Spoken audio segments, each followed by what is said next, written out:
my life changed in a completely different way because I realized that my thoughts had power and that by shifting my thoughts, my life could shift.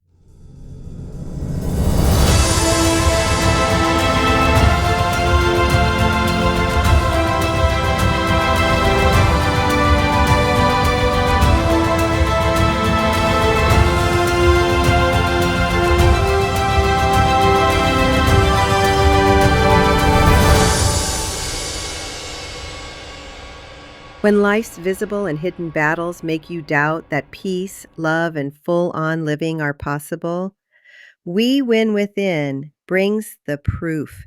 Guests crack open their great stories that may overlap with what each of us carries, sharing raw truths, hard-won discoveries, and triumphs that illuminate the road for us all. I'm Hindy Stegman, daughter of Holocaust survivors, speaker, coach, and fellow journeyer in life, inviting you to listen, look inside, and claim the champion already rising in your heart. So, hi, everybody. I'm Hindy Stegman, and I'm your host for the We Win Within podcast. And today we have a really special guest. Her name is MarBeth Dunn, and you're in for a real treat. So, MarBeth, take it away. Oh, my goodness. Well, hi, Hindy. I'm very grateful to be here with you today. We've known each other several years, Yep. and I'm excited about your podcast. Well, thank you. And MarBeth, I usually start by asking people, let's go back. Let's go back to your childhood because, as you know, everything starts there.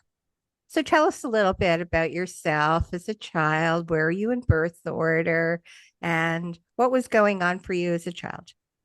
Well, I was an only child, and I came from a broken home.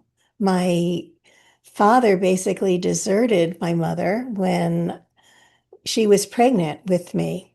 And later on, there were some family negotiations, and she agreed to bring me back to live with him. But it was quite traumatic. And that formed a great part of my life because we begin our patterning basically in the womb, but also when we are very young children, we're sponges. And I'm very empathic. So I felt a lot of my mom's anguish.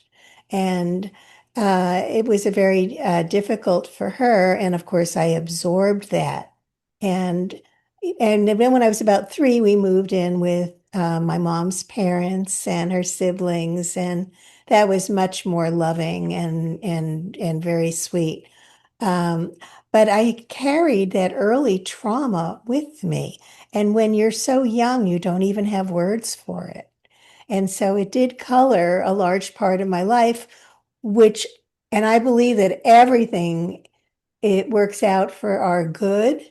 And so I had fodder to work with to create a whole new being to really grow from that early trauma and later trauma, which built upon it, and to become the healer that I am today, because I can feel so much of what other people are experiencing, whether they're present with me or across the ocean. It doesn't matter.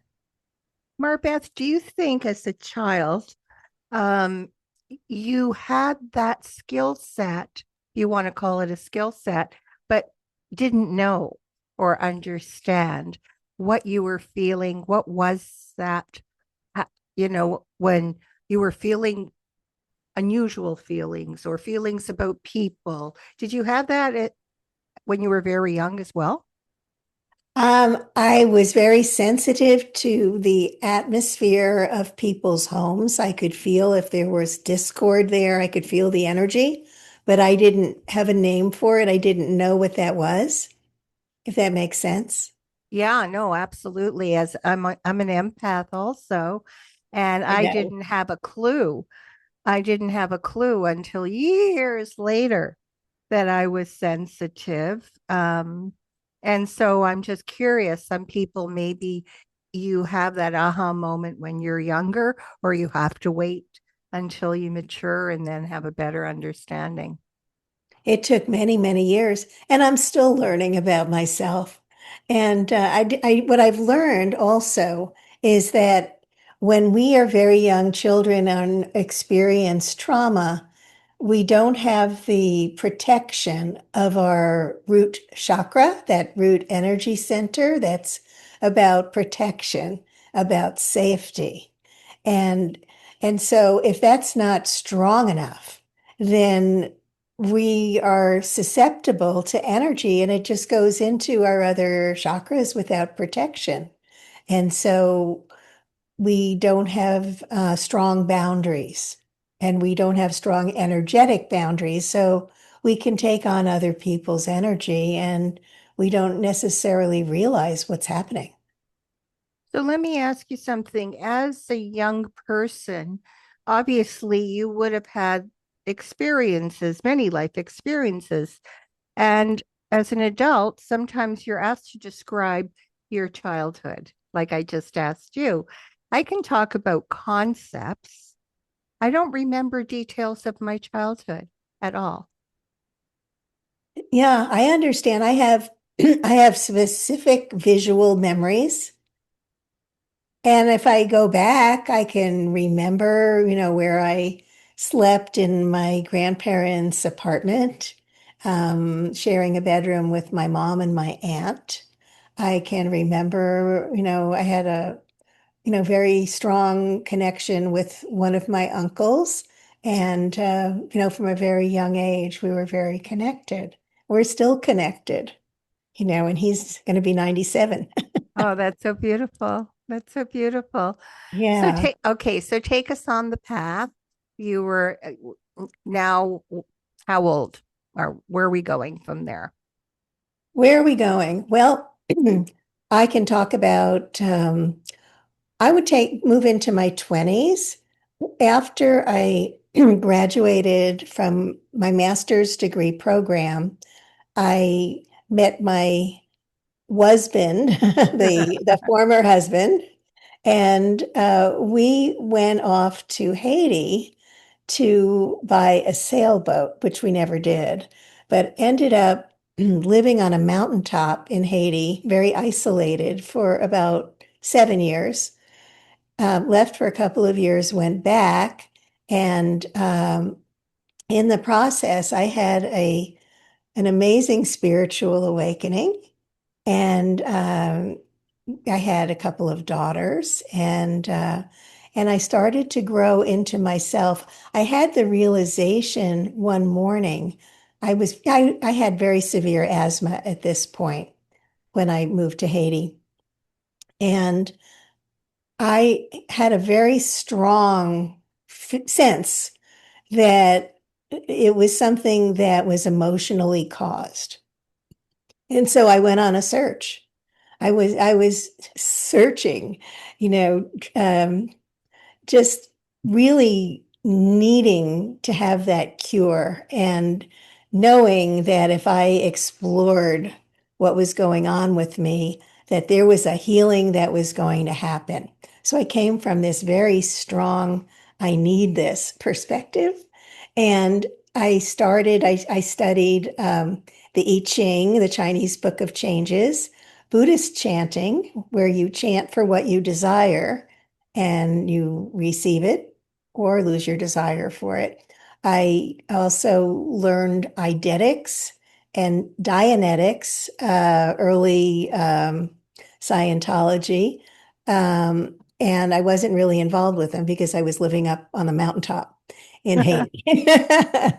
And I had to do it all on my own. So I learned how to use a pendulum and to connect. I'm looking for my pendulum, but it's not on my desk.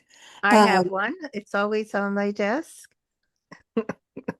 right. So I used a pendulum. I read a book and it explained how to connect with my subconscious. And so I used the pendulum and it was so incredibly illuminating. I had no idea how I felt. about so many issues. And it was instructional. And what I loved about it also is it had a built-in safety mechanism because there's always the I don't want to answer response, which meant it wasn't really safe for me to go there. But I also, because I was so focused and pushy, I wanted my results. I wanted to heal myself now, yesterday. And so I would push forward. I didn't know about safety. And I would end up with these huge asthma attacks. Our bodies love us so much, as I learned later, that they communicate with us and they let us know, it's not safe for you to go and explore this now. But what happened is a little further down, I discovered A Course in Miracles. And, I'd been trying all of these different paths. I had tried self-hypnosis, which interestingly worked. It stopped the asthma, but what happened was I was engulfed in this gray cloud, and it just felt like awful, so uncomfortable that after about 2 weeks, it disappeared and the asthma came back, and I was actually relieved, if that makes sense, because I So wasn't ready to face the emotions behind it.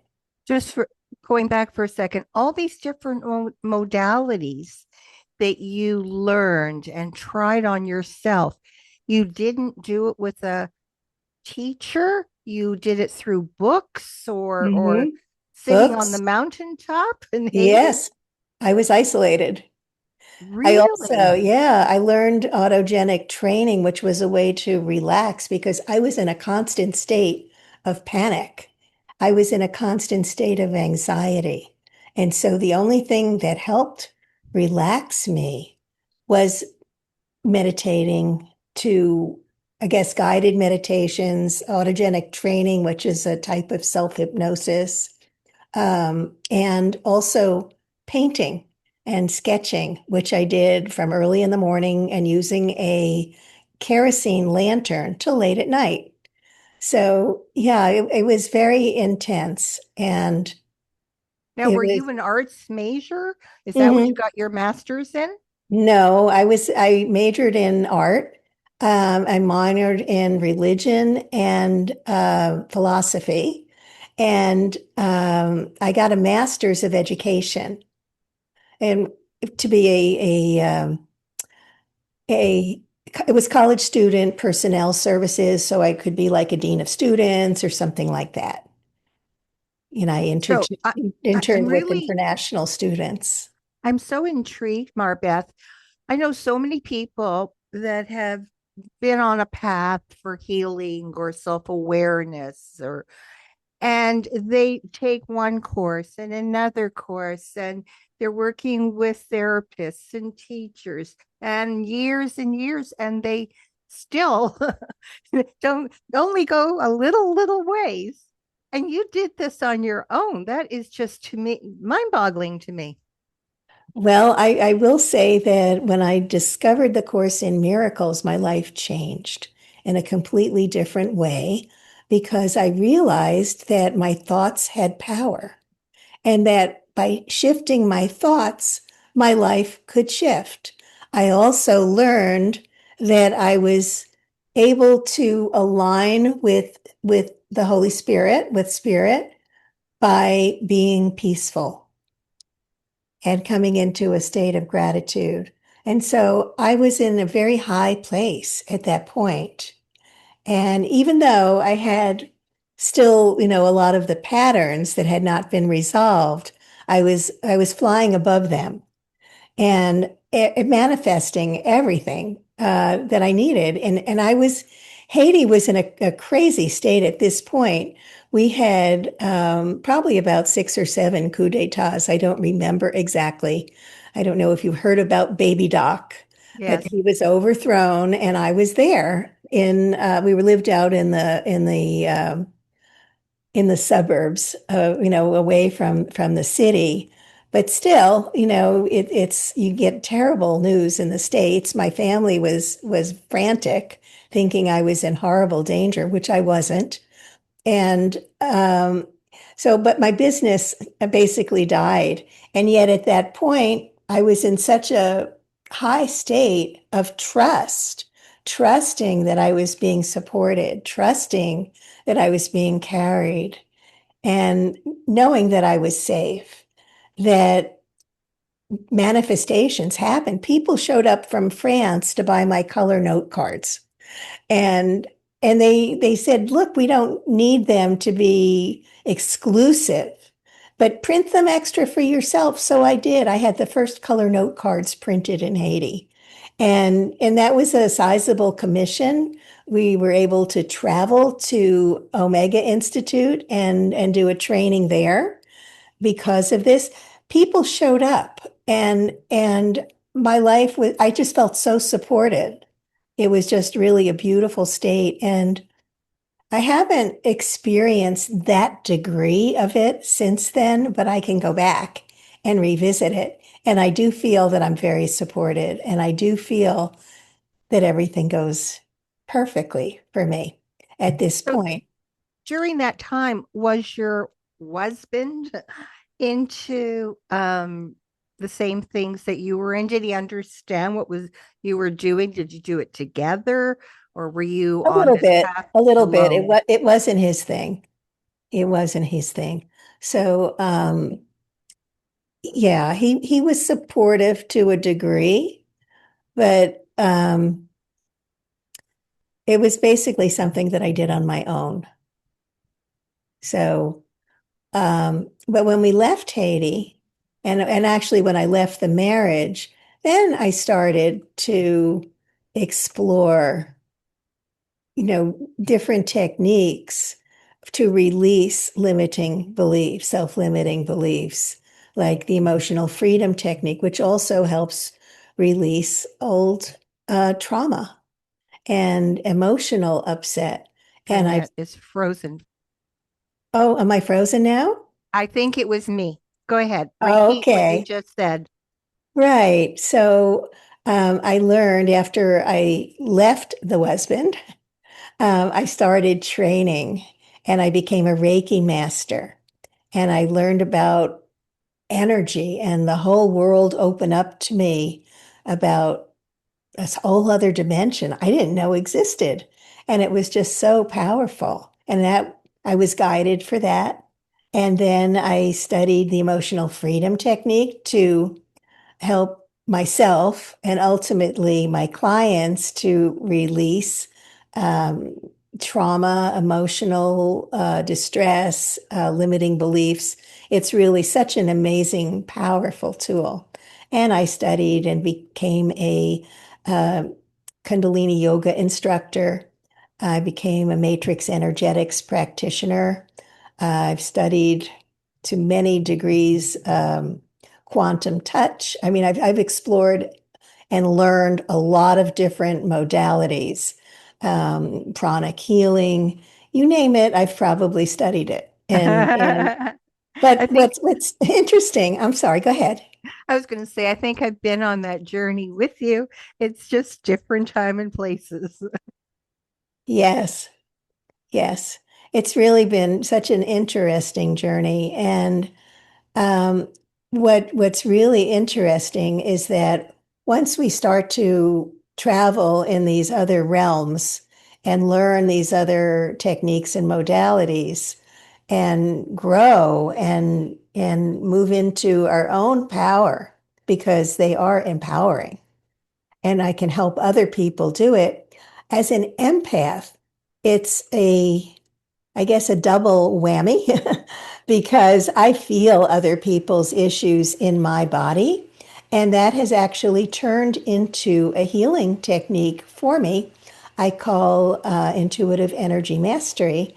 And it's really so fascinating. The first time it happened, I was, well, Harrison Yeah. and my significant other. And I was at well, we were living in his condo. His originally had moved into his condo, and my office was out on the balcony. And I was looking out at the lake, and it was dark, and it was about to storm. And I was on a Skype call it was an audio call with a gentleman in Germany. And while we were talking, as soon as we began to talk, and I was just doing it was a strategy session to see if he would be a good client for me, if we were a good match in terms of coaching. And I immediately started to feel this heaviness and pain in my chest. And so I just wrote down that he was experiencing heartache. And as soon as I wrote that down, it disappeared. And then I had knots in my solar plexus. And I just wrote down that he was having some issues in relationships and he was not comfortable in his personal power. And then that disappeared as soon as I wrote it down. And then I was feeling in my left shoulder blade, I had a stabbing sense. It was like, oh, he feels betrayed, stabbed in the back. His body was communicating with me from Germany. I'm here in Florida. And I was blown away. And I just, kept as soon as I wrote it down, the sensation disappeared, or the indicator, as I call it, and then I'm feeling something else. And it probably went through about 8 different indicators, and then it stopped. And so I said to him, I'm an energy healer in addition to being an empowerment coach. Is it okay if I use some energy work on you? And he said yes. And so I tapped into his body and I asked it, what do you want me to do now? Because I'd never worked this way before. This was really mind blowing for me. And his body told me exactly what to do, which I did. And I felt everything go click, click, click into place, which was wow.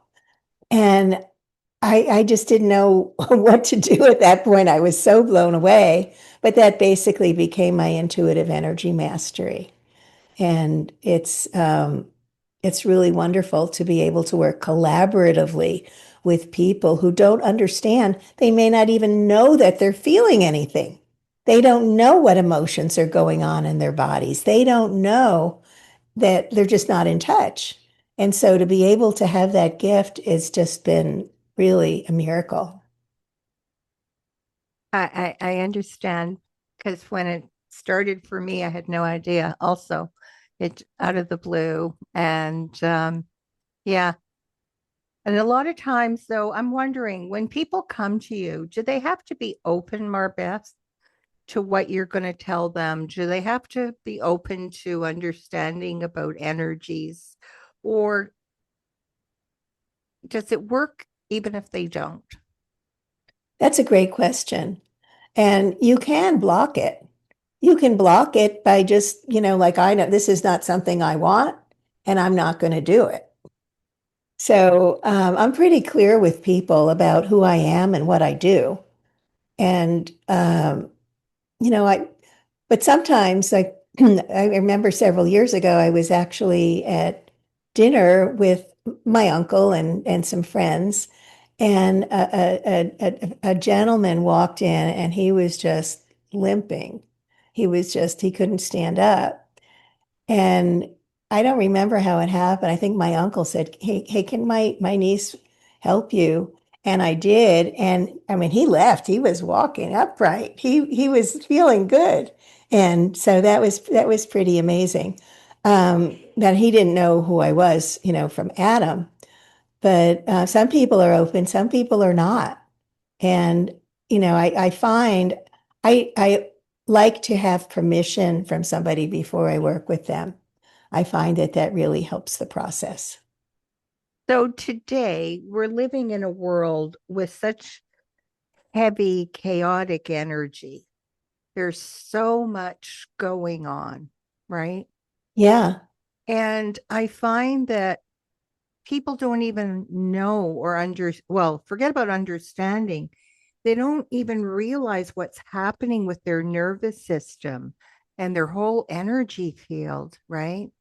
very true. And so do you work more one-on-one with people or groups to help? I work with both, and I find in groups there's something called borrowing benefits. where if I'm working with one person and clearing them or taking them through an emotional freedom technique tapping sequence, that other people in the group are also receiving the energy. I can see them releasing it. So they may not be working on the exact same issue, but they are. And another thing I wanted to say is that I found that about 85% of the people I work with are carrying other people's issues. They're energetic issues. And I just actually made a post on social media about a client who came to me many years ago, and a young girl, and she's told me afterwards that she felt like she was on her way off the planet. She just felt so bad. She had gone to a conference, and it was a conference like personal growth. And everybody in the crowd was releasing their issues. Well, she was an empath and didn't have good boundaries. And guess who picked everything up? So after that, she couldn't sleep. She was just in so much turmoil. She felt so horrible.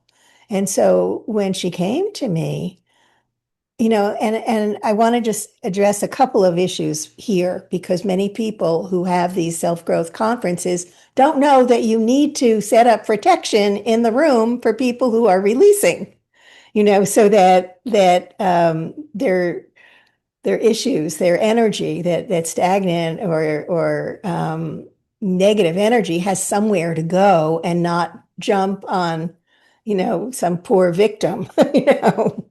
But I think that everything happens for us, and it was really good for her to learn that yes, I picked this up, but there are ways to release it, and there are ways to basically protect myself and create strong boundaries so that this doesn't happen again. You So know, yeah, I think so often, Marbeth, it's not necessary even to go to a conference. This can happen one on one, of course. or we could go to a movie theater, sit down in a movie theater, and the movie is quite intense. Hmm. And there's people are just, let's use the word off gassing, releasing Off gassing, that's stuff, a great term. right? Sure, And if I happen to be sensitive in that room, I may pick up somebody else's stuff. absolutely. So, what do you recommend, or do you recommend on a daily basis, just like brushing your teeth? Is there something that you recommend to your clients that they can do to keep themselves vibrationally clean? Yes, absolutely. Before you go to sleep at night, there are energetic cords that connect us to other people. And depending upon our sensitivity to them, maybe it's someone who we love. And so we're more open. We can be picking up their energy. So before we go to sleep at night, we just cut or ask Archangel Michael to come in with his sword and just cut any of these energetic cords that are attaching us to anybody else, including our loved ones. We'll sleep so much better at night. Also, I recommend um, one of the first things I recommend is imagine yourself in a disco ball. And I'm also clairsentient. So when I lived in a condo, I'd walk into the hallway and I would feel something about where I was going. And, sometimes I would feel my chest contract, and it was just letting me know like where you're going is not safe. And so I learned to trust that. One time I didn't tap in because I was going over to a friend and fellow Kundalini yoga instructor. I knew her house was energetically clean and I didn't pay attention. Well, I went there and there was a woman who had recently lost her husband, and I had a boyfriend who had passed away about 12 years ago, sudden heart attack. And I had a similar pattern. This woman was able to get me energetically, and I started to feel the drain that she was pulling my energy out, sucking it out completely unconsciously. There, and once you're in the situation, it's a lot harder to deal with than preventative measures. So had I, slipped into a disco ball, or the other thing I like to do is my Iron Woman suit with the helmet. Imagination is great. Mhm. Gloves, boots, the whole armor. Nothing would have gotten in and I would have been fine. But I didn't do that. I knew I was going to my friend's house and I would be fine. So it was a good lesson to learn because it took, it was harder to clear that energy. And I think for those people that are watching and who really don't know much about energy, and they're saying, what is she talking about? I'm going to put on armor and I'm going to do this and I need to do that. But let's talk as if you're talking to a nursery kid, Sure. because um, you know what feels good and you know what doesn't feel good. And sometimes we play with certain people and we feel really good, right? And Hmm. other times we play with other people and we don't feel so good and we don't even know why. It's very true. We walk into a party, we can feel the vibration of the party. You can feel the energy there. Is it very up? Does it make you feel good? Do you want to stay? Or does it feel really off and you can't wait to leave? We are beings of energy. We are made of energy.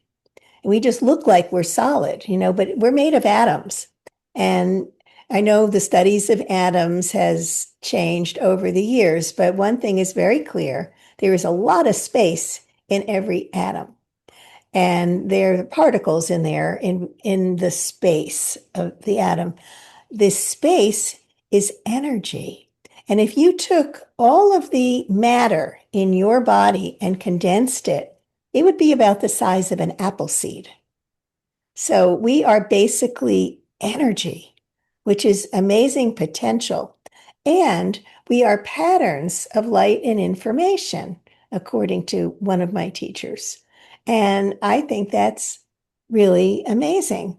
When you think of like, oh, I look like I'm solid, I look like I'm a person here, but what if I am a pattern of light and information? And what if because I'm energy and I can expand my awareness, I can take you in a meditation where you're bigger than the universe.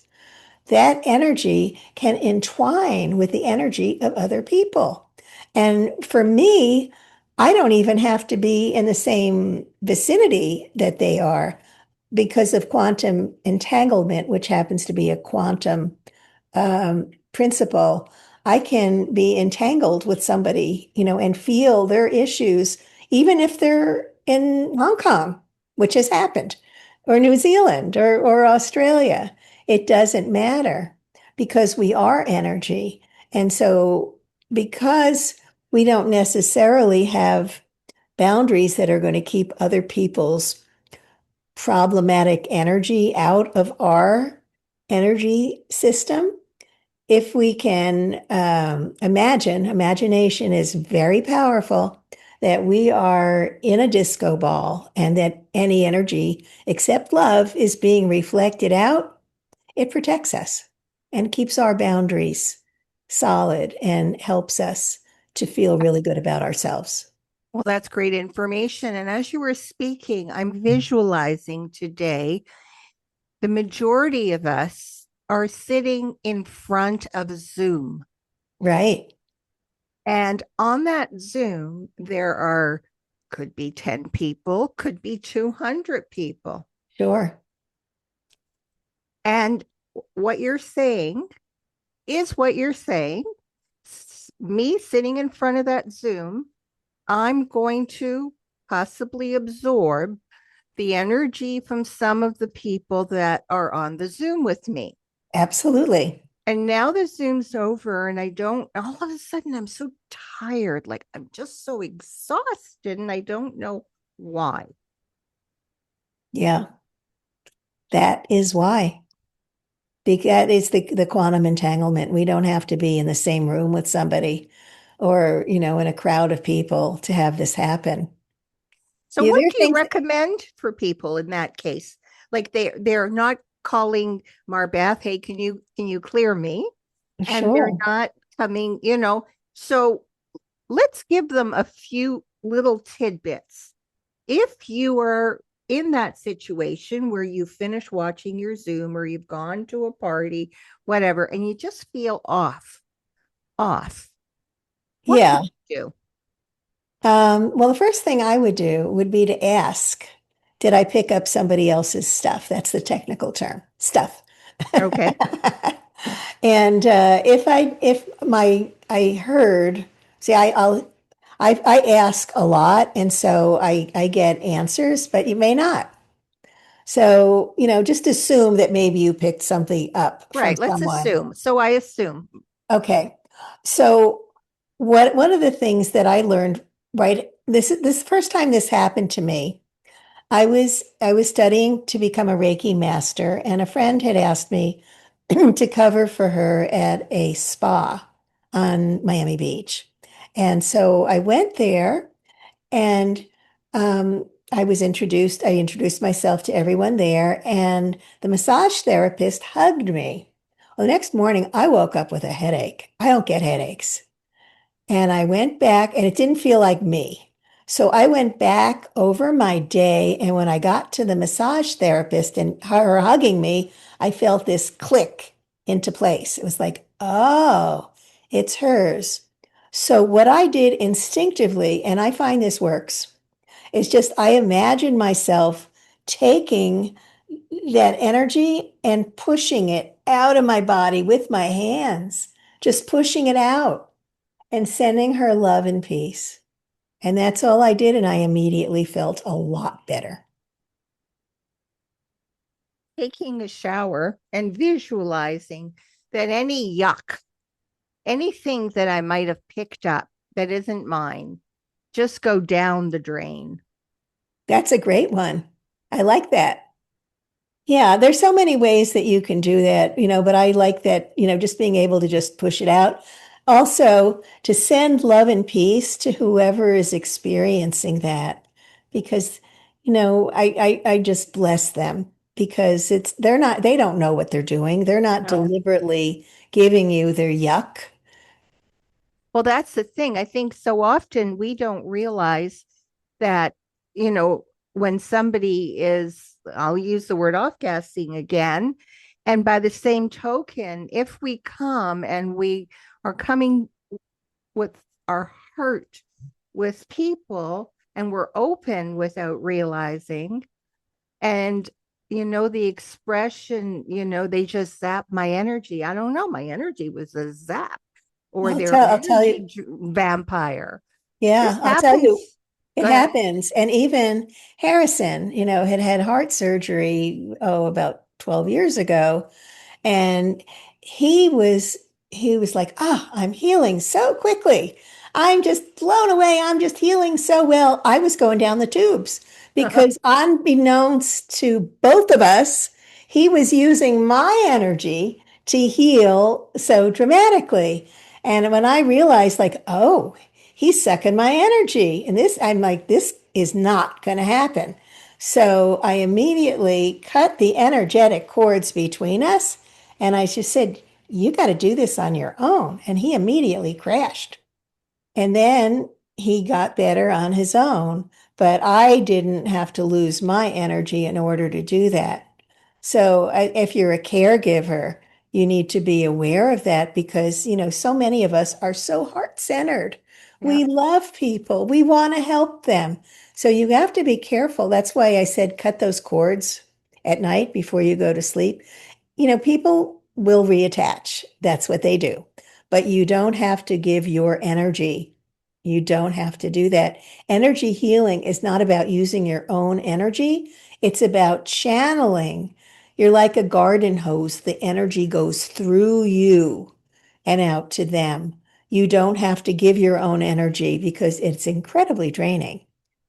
So that's one of the first things that I learned as a Reiki master was Right. that We're just a conduit for the we're energy to conduits. pass through us, right? Yes. So I'm wondering in listening to you, when we are children, we may have picked up during our childhood some, let's call it yucky energy. I want to be a kid right now. And we haven't done any work, and you might have even gone to a therapist who helped you to maybe make peace or to talk about it, but that energy, that yucky energy, is still somewhere inside, Oh, yeah. maybe like a bruise or something, and we don't realize it, and we keep growing and more bruises come up, that because the first one didn't get healed, and so we're a combination of bruises. MarBeth, do you believe that you really got to know what it is, when it happened, or can you just want to be clear and clean of all that old yucky stuff? You don't need to know what it is. Well, I'm going to circle back here. Yes and no. Sometimes you do need to go back to the original issue. Sometimes you don't. Most times if you can just tap into the feeling, we hold these feelings in our bodies. And our bodies, as I started to say earlier, our bodies love us so much. They are really the gateway to our healing, and they protect us in so many ways. So maybe your body's been protecting you from learning about this trauma because it wasn't safe for you to learn it at this time. It's a matter of timing. Maybe you have to move into a place where it's actually safe for you to understand what happened to you in the past so that you can release it. And when you do, then there are many different ways that you can do it. And, I've learned a lot of them. And I think it's really important not to push yourself before you're ready. So because that can really create resistance, and that resistance can show up in a lot of negative ways. So you really want to be in tune with your body, and your body will let you know, but you have to start to learn to understand the body's language. And there are ways, I mean, that you can just release energy. Like if you go to a baseball game and the pitcher's standing on the mound and he starts shaking himself, to just shake off that extra energy before he pitches. So we can, before we go to sleep at night, just shake off the day's energy. Any stress, any anxiety, anything that we don't want, we can just shake it off, like Taylor Swift says. Just shake it off. That's just one way of doing it. There's so many ways. And I do explore quite a bit of that in my book, Awaken the Healer Within. Um, and I actually have a chapter with 25 different ways to release stress and anxiety, everything from breath work, just to different types of breathing can help relax you and release a lot of this toxic energy, to things like movement, just a lot of different things. Well, that's really interesting. So within your book, you've got different techniques that people can do on their own, Yes. and they're simple. Yes, they are simple. And I also, have the caveat there, I'm very safety first. You always have to stay in a place of safety. Do not push like I did. I would have asthma attacks for days because I pushed when I wasn't ready, when it wasn't safe. So you always want to make sure that it's safe for you to work on this. But do you feel that, I'll go back to brushing your teeth, just like brushing your teeth every day. If we don't brush our teeth, plaque develops. You Right. can put your tongue on your teeth, you can feel the plaque, right? Yeah. So, your modalities that you're recommending, whether it's shaking, dancing, cutting, you know, Meditating. meditating, breathing, this is it's helpful, I would assume, if it's part of a daily, I'm going to call it ritual, but you can Sure. call it your daily routine. At some point, either in the morning or at night, and or maybe you have both, simple. Yeah. You could So even just go outside and ground, just stand outside in nature and just allow that energy just to, or negative stuff to go into the earth and just allow that the love from Mother Earth to come up and fill you up. And you just feel completely renewed and recharged. So many beautiful ways to do it. But I do recommend that you set yourself up with some rituals that you can do on a daily basis. I think so often, people that I meet say, well, I cleared the energy and I don't understand why it still feels yucky. Well, when did you clear the energy? Oh, I don't know. I did it a year ago, 6 months ago. And Right. they're assuming it's a one-shot deal and that's it, right? Yeah. And I think it's so important to understand that it's really part of your daily ritual in one way or another, whether it's, getting some sun or walking in the grass the way you suggest, or all the other things. How many modalities do you have in there? Different options in your I have book? I have quite a few. So there's no reason that somebody can't find something, right? Absolutely. Absolutely. Yeah, and people are becoming much more open to alternative ways of healing. I find that the somatic, the body-centered healing methods to be more, they were much more effective for me than talk therapy. Talking is good. I'm not disputing it. But I find that this can be just really a much faster, easier way to release the things that aren't serving you any longer. And do you think, so often we want to release something or let go of something, and you're putting in, let's say, the work, let's call it the work, It'll but work. it's still not happening. Is it a matter, like you said before, don't push it because maybe now's not the right time for you? Don't beat yourself up because you're not getting the results. Like, what do you say to people? They go, oh, I've been doing this, nothing's happening. But they may not have been doing the right thing. Hmm. You know, because I'm intuitive, when I work with people, I get a knowing of what's going to work and what isn't going to work, or whether, it's just we can't work on this right now because safety is always the number one thing when I'm working with someone. So I'll feel into that. And maybe it's a matter of releasing the feeling that this isn't safe. And then it's okay, but sometimes it isn't. Everybody's an individual, and you have to really trust what's happening. And your body, as I said, is always communicating with you. About 2 years ago, I was in Las Vegas with my family. We were having a wonderful time at an Airbnb, and it became the night before we were leaving. They were going back to New Mexico. I was going back to Florida. And I woke up around 3 in the morning and I was coming down with the flu. I had the pain in my chest. I had the sore throat. I was sniffing. I was coughing. And I was like, oh crap, I don't want to travel back and be sick. And I started to get up to take my cough syrup, the hibiscus tea, and all, the whole rigmarole that I do if I'm coming down with something. And I stopped and I said, wait a minute, let me check in here and see what's going on.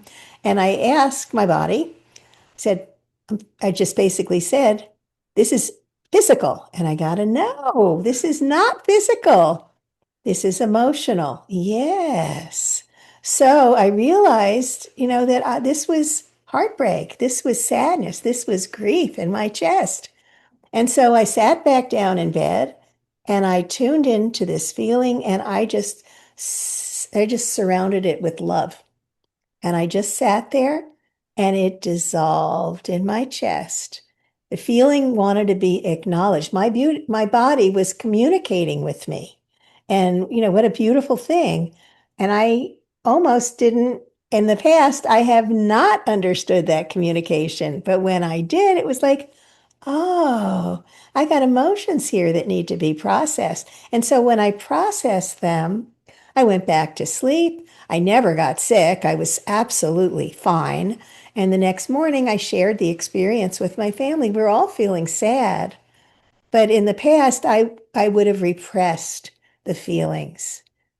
And so this was just a beautiful example of let's tap in here to what's really happening.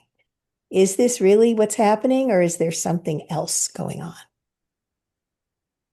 I think that's so beautiful. Um, I think the majority of people do not talk to themselves or to their bodies. It's And true. even if they get the body might be screaming, help, help, help. And they don't hear anything. They just have a stomach ache or a headache. Um, but if you consciously continue, right, to tap in, maybe you won't get answers right away, but is it a process, MarBeth?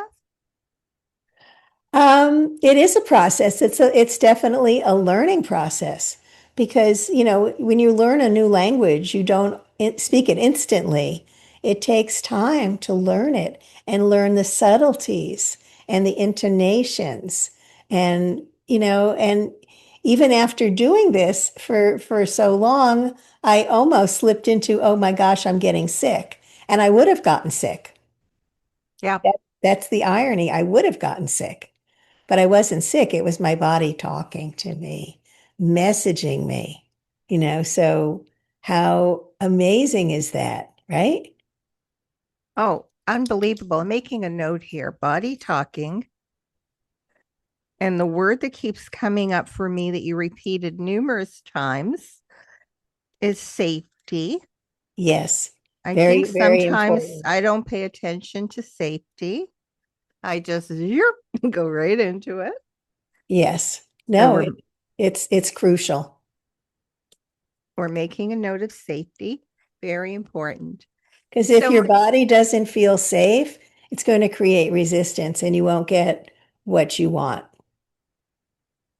okay, so if I want to lose belly fat, do I have to stop eating or can I just talk to my body and wake up in the morning and it's gone? Is there no modality for that one? I'm sure there is. Not my specialty. Wouldn't that be nice? It would be amazing. Wouldn't that be nice? And let's talk. Uh-oh, you froze. You froze. I can't hear. There you are. That's my internet. Forgiveness. It's okay. Your internet. My internet is mine. The word forgiveness, so often in healing modalities, they keep going back to, have you done the forgiveness work? What's your thought on that? Forgiveness is the key to happiness and the key to health and happiness. And, I'm a Course in Miracles gal, from 40 years. But yes, forgiveness is really important. And I have a different definition of forgiveness than most people do. Because for me, when you release the emotion around something, isn't that forgiveness? You've cut that tie. You're not bound by it anymore. You're not, you know, pulling it along with you in shackles. You're not shackled to it, and you're dragging these leg irons with you. No, once you release the energy around it, you can feel the expansion. And that to me is forgiveness. Oh, that's so beautiful. I like that. I like that. Yeah, that's great. So before we go, is there anything that you would like to leave us with that we haven't talked about? Mm, I'm going to say love yourself. Just, hug yourself. Just feel how good that feels, just to hug yourself. Don't judge yourself. You are just, a work in progress. And wherever you are is absolutely perfect. And you will get there. Just know that you are perfect just where you are right now. Oh, that's so beautiful. Thank you, MarBeth. Thank you so much.